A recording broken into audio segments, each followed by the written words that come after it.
आकाशवाणी गोरखपुर से प्रादेशिक समाचार।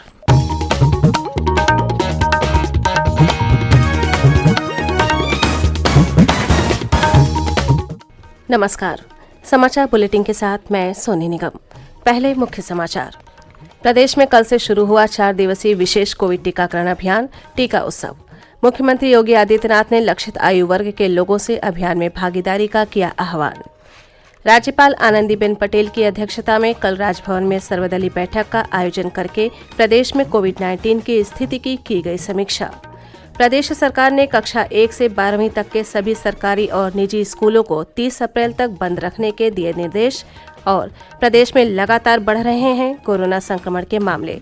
पिछले 24 घंटों में कोविड के 15,353 नए मामले आए। सक्रिय मामलों की संख्या 71,000 से अधिक।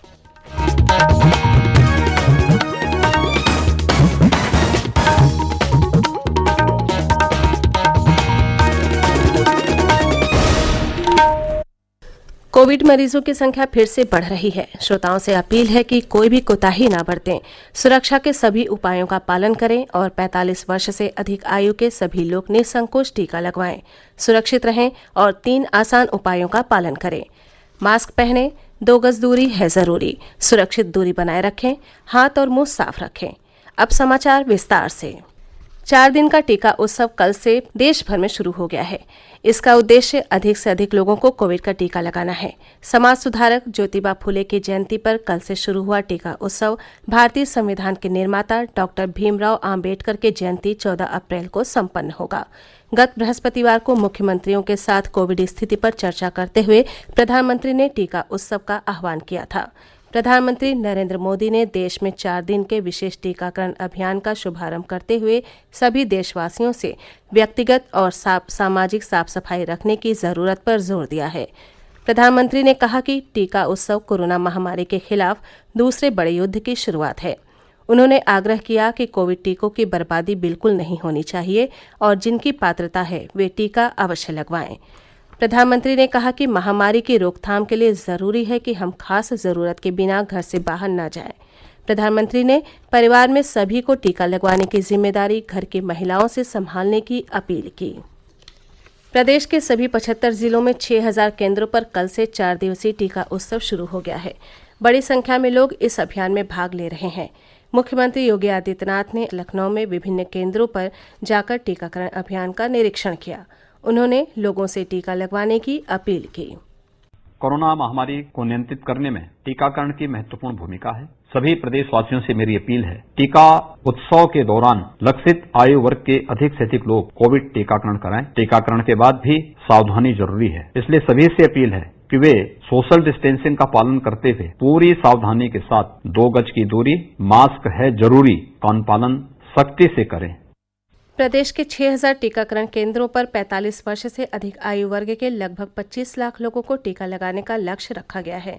एक रिपोर्ट हमारे संवाददाता से। मुख्यमंत्री योगी आदित्यनाथ ने बताया कि कल विशेष टीकाकरण अभियान टीका उत्सव राज्य में 6,000 केंद्रों पर चलाया गया और आज यह टीकाकरण 8,000 केंद्रों पर आयोजित किया जाएगा। उन्होंने कहा कि टीकाकरण कोरोना के खिलाफ देश की लड़ाई को सख्ती से आगे बढ़ाने और प्रत्येक नागरिक को सुरक्षित करने के अभियान का हिस्सा है। मुख्यमंत्री ने कहा कि 45 वर्ष की आयु से ऊपर के व्यक्ति जिन्होंने अभी तक टीकाकरण नहीं कराया है, उन्हें टीकाकरण केंद्र पर अपना पंजीकरण कराकर टीकाकरण अभियान का हिस्सा बनना चाहिए। उन्होंने कहा कि टीकाकरण के बाद भी सुरक्षा के उपाय अपनाना बेहद जरूरी है। सभी को कोरोना से बचने के लिए 2 गज की दूरी, मास्क है जरूरी के मंत्र को अपनाने की आवश्यकता है। MS यादव, आकाशवाणी समाचार, लखनऊ। सूचना और प्रसारण मंत्री प्रकाश जावड़ेकर ने सभी लोगों से अपील की है कि वे प्रधानमंत्री नरेंद्र मोदी के आह्वान पर 11 अप्रैल से 14 अप्रैल तक आयोजित किए जा रहे टीका उत्सव में बढ़ चढ़कर हिस्सा लें। श्री जावड़ेकर ने लोगों से कोविड के खिलाफ देश की मुहिम का एक हिस्सा बनकर अपनी और अपने परिजनों की सुरक्षा सुनिश्चित करने को कहा। राज्यपाल आनंदीबेन पटेल की अध्यक्षता में कल राजभवन में सर्वदलीय बैठक का आयोजन किया गया। मुख्यमंत्री योगी आदित्यनाथ, उप मुख्यमंत्री केशव प्रसाद मौर्य, उप मुख्यमंत्री दिनेश शर्मा, मंत्रिपरिषद के सदस्यों और विपक्षी दलों के नेताओं की उपस्थिति में हुई इस बैठक में प्रदेश में कोविड-19 की स्थिति की समीक्षा की गई। विपक्ष के नेताओं ने कोविड पर नियंत्रण के लिए सरकार को सहयोग का आश्वासन देते हुए विश्वास व्यक्त किया कि जल्द ही एकजुट प्रयासों से इस महामारी को नियंत्रित करने में सफलता प्राप्त होगी। बैठक के बाद बहुजन समाज पार्टी के सदस्य लालजी वर्मा ने कहा कि उन्होंने सरकार को कोरोना का प्रसार रोकने के लिए कुछ सुझाव दिए हैं। उन्होंने भरोसा जताया कि सरकार लोगों के हितों को ध्यान में रखते हुए कार्य करेगी।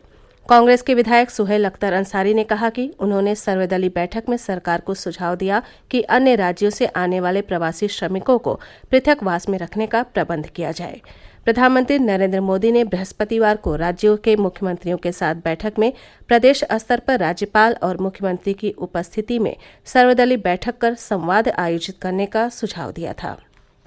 प्रादेशिक समाचार आप आकाशवाणी गोरखपुर से सुन रहे हैं।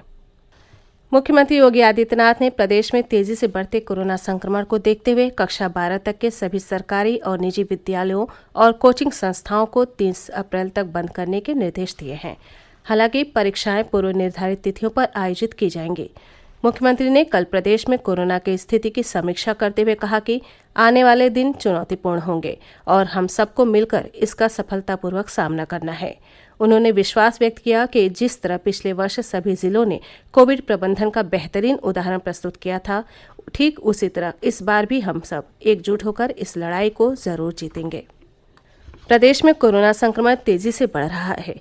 पिछले 24 घंटे के दौरान राज्य में कोविड-19 के 15,353 नए मामले सामने आए हैं। इसके साथ ही सक्रिय मरीजों की संख्या बढ़कर 71,241 हो गई है। अब तक 6,11,622 लोग महामारी से स्वस्थ हुए हैं। राज्य में कोविड नमूनों की जांच का कार्य भी तेज गति से जारी है। शनिवार को 2,03,780 कोविड नमूनों की जांच की गई। अब तक कुल 3,67,61,69 नमूनों की जांच की जा चुकी है। इस बीच प्रदेश में टीकाकरण का काम भी तेजी से चल रहा है। अब तक कुल 85,15,296 लोगों को कोविड का टीका लगाया जा चुका है। इनमें से 72,72,734 लोगों को टीके की पहली खुराक और 12,42,562 लोगों को टीके की दूसरी खुराक दी जा चुकी है। प्रदेश सरकार के कृषि मंत्री सूर्य प्रताप शाही कोविड संक्रमित हो गए हैं। एक ट्वीट संदेश में उन्होंने कहा कि वो बिल्कुल ठीक हैं और रिपोर्ट पॉजिटिव आने के बाद खुद को आइसोलेट कर लिया है। उन्होंने संपर्क में आए लोगों से कोविड जांच कराने का आग्रह किया है। प्रदेश सरकार के राज्य मंत्री आनंद स्वरूप शुक्ला और राज्य मंत्री स्वतंत्र प्रभार रविंद्र जायसवाल भी कोरोना संक्रमित हो गए हैं। केंद्रीय मंत्री और मुजफ्फरनगर से सांसद डॉक्टर संजीव बालियान की जांच रिपोर्ट में भी कोरोना संक्रमण की पुष्टि हुई है, जिसके बाद उन्होंने खुद को आइसोलेट कर लिया है। उन्होंने संपर्क में आए लोगों से कोविड जांच कराने का अनुरोध किया है। कोविड-19 के बढ़ते संक्रमण के बीच हापुड़ में 26 अप्रैल तक रात्रिकालीन कर्फ्यू लगा दिया गया है। इसके तहत रात 10 बजे से सुबह 5 बजे तक लोगों की आवाजाही पर रोक रहेगी। हालांकि आवश्यक वस्तुओं के परिवहन पर कोई प्रतिबंध नहीं होगा। मिर्जापुर में पिछले 24 घंटे में कोरोना के 207 नए मामले सामने आने के बाद जिलाधिकारी ने रात का कर्फ्यू लगाने की घोषणा की। इसके तहत रात 9 बजे से सुबह 6 बजे तक विभिन्न प्रतिबंध लागू रहेंगे। मुख्यमंत्री योगी आदित्यनाथ ने गौतम बुद्ध नगर जिले के बहलोलपुर गांव में आग लगने से हुई दुर्घटना में 2 बच्चों की मृत्यु पर गहरा शोक व्यक्त किया है। उन्होंने दिवंगत आत्माओं की शांति की कामना करते हुए शोक संतप्त परिजनों के प्रति अपनी संवेदनाएं व्यक्त की हैं। मुख्यमंत्री ने मृतकों के परिजनों को 4-4 लाख रुपए की आर्थिक सहायता देने की घोषणा की है। उन्होंने अधिकारियों को निर्देश दिया कि दुर्घटना से प्रभावित लोगों को हर संभव सहायता उपलब्ध कराई जाए। नोएडा के बहलोलपुर स्थित झुग्गी बस्ती में कल भीषण आग लग गई, जिसमें 2 बच्चों की झुलसकर मृत्यु हो गई। और अंत में मुख्य समाचार एक बार फिर। प्रदेश में कल से शुरू हुआ 4 दिवसीय विशेष कोविड टीकाकरण अभियान टीका उत्सव। मुख्यमंत्री योगी आदित्यनाथ ने लक्षित आयु वर्ग के लोगों से अभियान में भागीदारी का किया आह्वान। राज्यपाल आनंदीबेन पटेल की अध्यक्षता में कल राजभवन में सर्वदलीय बैठक का आयोजन करके प्रदेश में कोविड-19 की स्थिति की गई समीक्षा। प्रदेश सरकार ने कक्षा 1 से 12वीं तक के सभी सरकारी और निजी स्कूलों को 30 अप्रैल तक बंद रखने के दिए निर्देश। और प्रदेश में लगातार बढ़ रहे हैं कोरोना संक्रमण के मामले। पिछले 24 घंटों में कोविड के 15,353 नए मामले आए। सक्रिय मामलों की संख्या 71,000 से अधिक। इसी के साथ प्रादेशिक समाचारों का ये बुलेटिन समाप्त हुआ। नमस्कार।